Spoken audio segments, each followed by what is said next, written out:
Senhor, meus irmãos, prosseguimos com o nosso segundo curso teológico na Congregação de Santa Paula.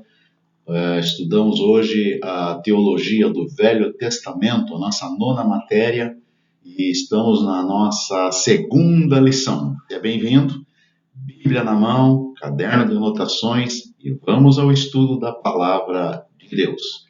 Vamos começar então o nosso estudo pela chamada Primeira Era, ou a Primeira Aliança, como alguns gostam de colocar, alguns estudiosos, a chamada Era da Inocência, ou Aliança da Inocência, que vai da criação do homem, em Gênesis capítulo 1, versículo 26 e 27. Confira lá na Bíblia Sagrada para você ir pegando, guardando os textos bíblicos, e isso vai trazer bênção para a sua vida. E até Gênesis capítulo 3, versículos 22 a 24, onde está registrado tristemente a queda do homem e a expulsão do homem do paraíso. Então esse é o período, a era, a aliança, chamado Era da Inocência. Depois nós temos a chamada Era da Consciência. Ela vai de Gênesis capítulo 4, versículo 1, até Gênesis capítulo 5, versículo 32, quando Deus começa então a tratar a humanidade por causa dos pecados cometidos, e aí Deus começa a ter aquela conversa com Noé, se volta para Noé, procura. Vocês vão lembrar que Deus procura um justo na terra, procura alguém que achou graça diante dos olhos do Senhor. Esse alguém foi Noé. Então nós temos, seguindo-se a era pré-patriarcal. Ela vai de Gênesis, do capítulo 6 de Gênesis até o capítulo 12, onde Noé é o homem que achou graça aos olhos de Deus, até Abraão, essa chamada era pré-patriarcal, onde Noé vem puxando, abrindo o caminho para a era patriarcal. Abraão, ele é o escolhido do Senhor para ser o pai de multidões, mas com Noé houve assim o recomeço das tratativas de Deus com o homem, de uma forma em que o pecado não estaria mais afetando terrivelmente essa comunhão homem-Deus. O pecado continua afetando, mas Deus agora vai tratando aos poucos como ele vai abrindo brechas para que o homem pudesse chegar até ele, e de Noé até Abraão, Deus vai trabalhando e depois ele escolhe, na era patriarcal, ele escolhe Abraão. Esse período que nós estamos falando da era pré-patriarcal, ele descreve desde a tríplice tragédia do homem, como resultado da sua queda, o resultado da queda, o resultado do dilúvio, e também ele vem falar da fundação de Babel, até a universalidade da nova provisão da salvação da parte de Deus para todos os homens, através da descendência de Abraão. Veja que coisa maravilhosa de se estudar, O homem caiu, o homem fracassou, o homem não teve condições de servir a Deus. O pecado levou ao homem ao extremo de Deus ter que destruir tudo através do dilúvio. Mas Deus restaurou, através de Noé, as condições para o homem se voltar para ele. Todavia, nós vemos ali, quando da fundação da Torre de Babel, a rebeldia do homem para com as ordens de Deus. Então Deus novamente tratou, mas agora de uma forma diferente, espalhando o povo por toda a terra, e agora ele escolhe Abraão para fazer as tratativas.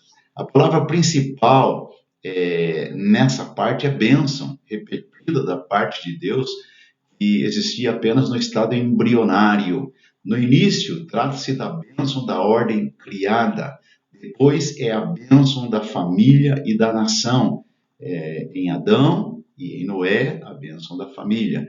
O auge veio na bênção para Abraão, Gênesis no capítulo 12, do versículo 1 ao 3, que inclui bênçãos materiais e bênçãos espirituais. E através de Abraão, nós hoje também, como descendência de Abraão, o Abraão espiritual, Jesus Cristo, nós gozamos também dos mesmos privilégios de sermos abençoados no sentido espiritual e também abençoados no sentido material. Veja que maravilha, né? Vamos falar da era patriarcal. Esta era foi tão significativa que Deus se anunciava como Deus dos patriarcas. Veja que coisa impressionante, meus irmãos.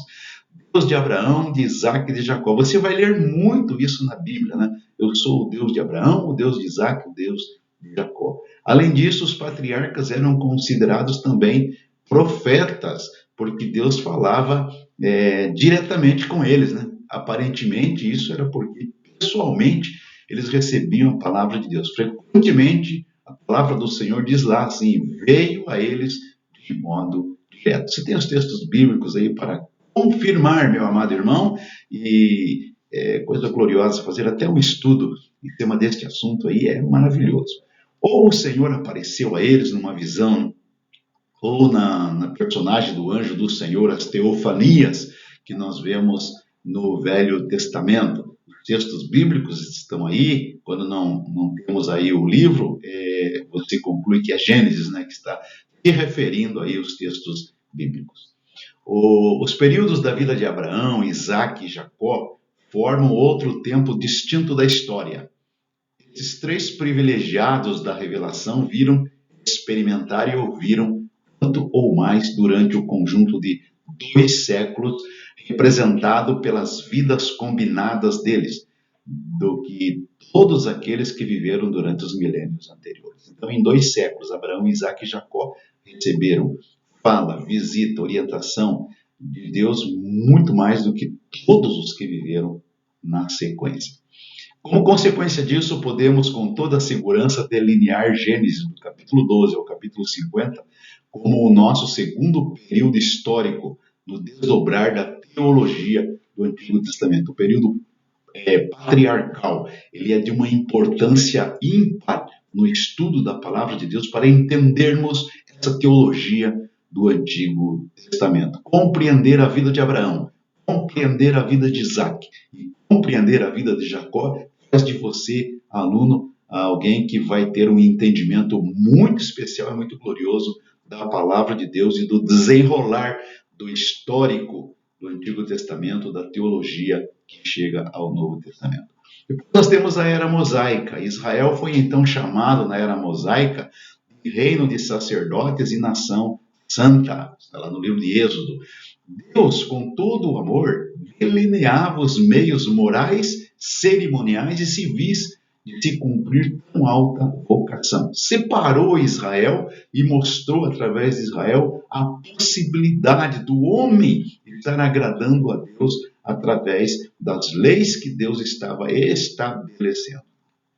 No ato primário do Êxodo, com a graciosa libertação de Israel do Egito, aliás, um cumprimento da promessa que Deus havia feito para Abraão, operada por Deus, a subsequente obediência de Israel em fé aos 10 mandamentos, a teologia do tabernáculo e dos sacrifícios, a semelhança e semelhantes detalhes do Código da Aliança para o governo civil, vem trazendo aí, irmãos, toda a discussão quanto a ser um novo povo de Deus que se derivava de Êxodo do capítulo 1 ao 40, Levíticos do capítulo 1 ao 27 e Números do capítulo 1 ao 36. Durante esta era inteira, que é a era mosaica, o profeta de Deus foi Moisés, um profeta sem igual entre os homens. De fato, Moisés foi o padrão para aquele grande profeta que estava para vir, o Messias. Moisés foi o antitipo, né? O tipo de Messias, do Messias. Moisés e Deus, então, através de Moisés, veio mostrando para o povo de Israel como seria a vinda do Messias. Aí nós entramos na era pré-monárquica, uma das partes da promessa de Deus que recebeu uma descrição detalhada foi a conquista da terra de Canaã.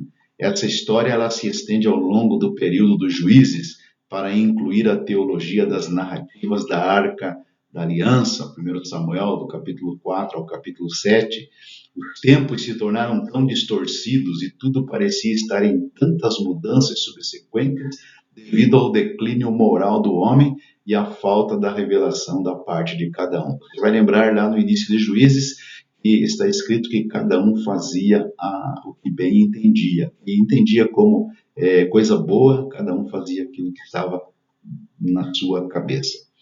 De fato, a palavra de Deus se tornou rara naqueles dias em que Deus falou a Samuel, e a história de Josué, Juízes e até Samuel e Reis são momentos significantes na história da revelação deste período, são reconhecidos pela maioria dos teólogos bíblicos. E hoje, então, esse período pré-patriarcal, pré-monarquial, Josué, Juízes, Samuel e o início do livro de Reis. O melhor que se pode dizer do período pré-monárquico é que era um tempo de transição. O surgimento de exigência de um rei para reinar sobre uma nação se cansou da experiência em teocracia conforme ela era praticada por uma nação rebelde. Obviamente que eles deveriam obedecer a Deus de uma forma muito diferenciada de todos os seus vizinhos, e eles parece que não entenderam esse propósito de Deus. Eles parece que o coração do homem voltado para o mal, queria ter um rei, queria ver alguém que eles pudessem obedecer e não um Deus que estava agindo de uma forma invisível, mas agindo numa pessoa, num ser humano, mas eles não queriam obedecer esse ser humano na direção de Deus. Ainda hoje acontece esse tipo de coisa, infelizmente. Depois da lei até Davi, não há avanço teológico nesse período. Deus é revelado como santo, como Espírito Santo, como eterno. A vida de Cristo é mais precisamente predita nos sacrifícios, nas ofertas e no propiciatório que está lá, mais escritos e mais ditos no livro de Levítico. A era monárquica, o pedido do povo no sentido de lhe ser dado um rei, quando Samuel era juiz, e até o reinado de Saul nos preparam negativamente para o grandioso reinado de Davi. Saul foi escolhido pelo povo, Deus concedeu que Saul fosse rei, permitiu, mas Saul agiu de uma forma que o povo ficou totalmente decepcionado e Deus mostrou para eles como que seria isso. E aí Deus colocou Davi como aquele que tinha o coração segundo do agrado do Senhor. A história e a teologia se combinavam para enfatizar os temas de uma dinastia real continuada e um reino perpétuo com um domínio e alcance que se tornaria universal na sua extensão e na sua influência. Mesmo assim, cada um desses motivos régios foi cuidadosamente vinculado com ideias e palavras de tempo anteriores. Por exemplo, uma descendência que vem de Abraão, um nome que vem de Davi, habitando, região que Deus deu para eles ali, lugar de descanso, embora Canaã não tenha sido um lugar de descanso, porque o povo desobedeceu a Deus. Então eles tiveram lutas e problemas, a bênção de Deus que viria através do povo de Israel, que não seria só para Israel, mas sim para toda a humanidade, o rei que agora reinava sobre um reino que duraria para sempre, através de Davi. Esse período é caracterizado historicamente pela prática desenfreada do pecado e o declínio de Israel. 40 anos de Salomão foram marcados pela edificação do templo, por outro derramamento de revelação divina, que é a sabedoria. Assim, a lei mosaica pressupunha a promessa patriarcal, edificava sobre ela, assim também a sabedoria salomônica pressupunha a promessa abraâmico-davídica como a lei mosaica. O conceito-chave era o temor do Senhor, uma ideia que já havia começado na era patriarcal. Agora que a casa de Davi e o templo de Salomão tinham sido estabelecidos, assim os profetas poderiam agora focalizar sua atenção sobre o plano e reino de Deus no seu alcance mundial. Infelizmente, porém, o pecado de Israel também exigiu boa parte da atenção dos profetas. Com essas revelações, o mundo deveria esperar até que chegasse a plenitude dos tempos em Cristo Jesus, que viria e colocaria em prática, colocaria em ação tudo aquilo que havia sido colocado, planejado e falado no Velho Testamento. Deus abençoe, meu amado, que o Senhor continue orientando você através da sua palavra, do seu Santo Espírito, e o nome de Jesus seja glorificado pela sua dedicação, pelo seu empenho, pelo seu entusiasmo, pelo seu desejo de estudar a palavra do Senhor. Ficamos felizes com você participando conosco desses estudos. Prossiga, avante e vitorioso em nome de Jesus.